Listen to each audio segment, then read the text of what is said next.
Everyone knows the true meat of the Zelda game is its dungeons. Solving puzzles, finding keys, beating up enemies, and concluding with an epic boss fight. Let's find out what the absolute pinnacle of these dungeons are. I'm GrandPOObear, here to present Magic Meter's best dungeons.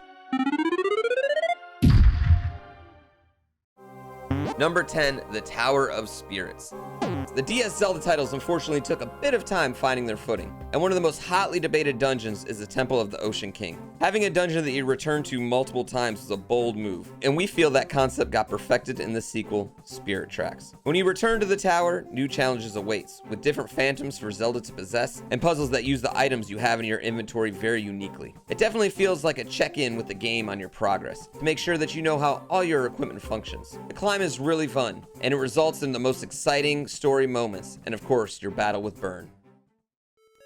Number 9, the Eagle Tower.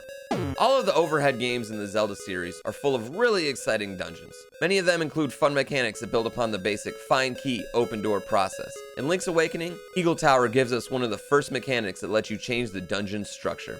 By using this heavy ball and navigating it from room to room, you can destroy the hefty pillars that hold up higher levels in the tower. This allows you to access the final part of the dungeon and a boss you fight in the side view. One could say this dungeon is groundbreaking. Number 8, Arbiter's Grounds.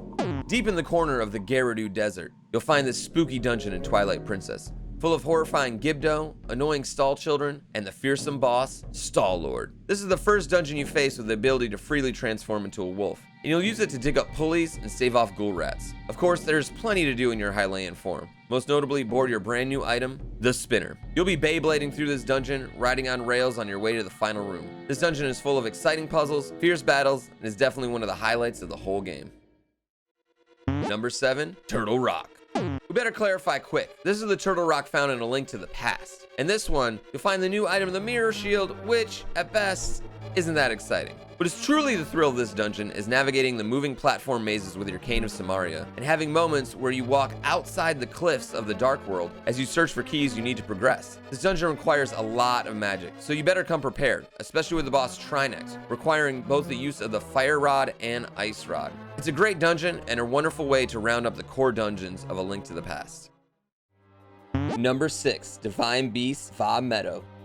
We know there's been a lot of debate of not only what the best Divine Beast in Breath of the Wild is, but also, does a Divine Beast even count as a dungeon? We think they do, and we think Va Meadow is one of Zelda's best. Underscored by one of the greatest songs in the whole game, there are a ton of really clever puzzles to be found in this dungeon. We particularly love lining up these propellers to open up a way for this giant weight to smash into that button. Capped off with a boss that makes ample use of slow motion arrow shots, this dungeon shows off some of the best that Breath of the Wild has to offer. Number 5, Ancient Cistern. The dungeons in Skyward Sword are full of surprises, and while a dungeon that is literally a time-traveling pirate ship is really cool, this spot belongs to the mysterious Ancient Cistern. In this one, you'll be modifying the height of the slightly off-putting head to allow you to reach different floors. You'll also use the brand new whip to traverse from platform to platform, pull levers, and defeat enemies. The Cistern is definitely a design marvel, and can only be capped off with Kalaktos, one of the most unique and fun bosses to fight in all of Zelda. Number 4, the Tower of Hera.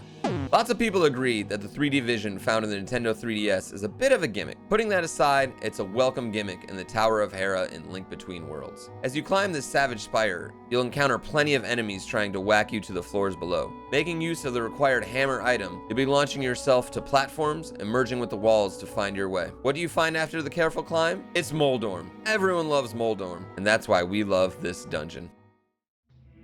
Number 3, the Stone Tower Temple.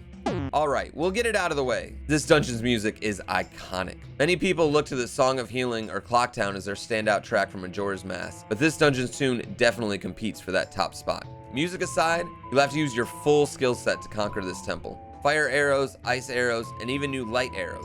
Not to mention all of your transformations and items. Using the Giant's Mask, you'll face off against a boss that wouldn't be out of place in Shadow of Colossus. Stone Tower Temple is absolutely the ultimate test in one of Zelda's greatest titles. Number 2, Level 9. Most people know that the original Legend of Zelda is difficult. It takes deep knowledge of the game's labyrinths to get you through this final challenge. Hopefully, by the time you show up here, you've collected plenty of extra heart containers and of course the magical sword. You'll encounter the fiercest rooms the game has to offer. Whiz robes, dark nuts, multiple patra, the works. It'll take likely multiple dives into this one to find the red ring, as well as Ganon's defeating silver arrow. If you manage to find your way through the dungeon without a map, you are truly a super player. Defeat Ganon, and you'll beat the game. A powerful end to the original Legend of Zelda. Number 1, the Forest Temple. It takes a lot to be crowned our best dungeon, and OOT's Forest Temple hits all of the points needed. Plenty of puzzles, a variety of fearsome foes, a unique quirk, and of course, a memorable boss. All of this backed by the masterful piece of music and a spooky woodland theme. There's almost nothing to find fault in the Forest Temple. Trusting you remember the key in the first room, you'll be cruising through what we feel is the ultimate dungeon in the Zelda series. That's another top 10 in the books. Thank you to our patron supporters for making this video possible. I'm GrandPOObear. You can find me at YouTube by searching GrandPOObear or on Twitch. Thank you for watching this, and check out all the Magic Meter's upcoming videos.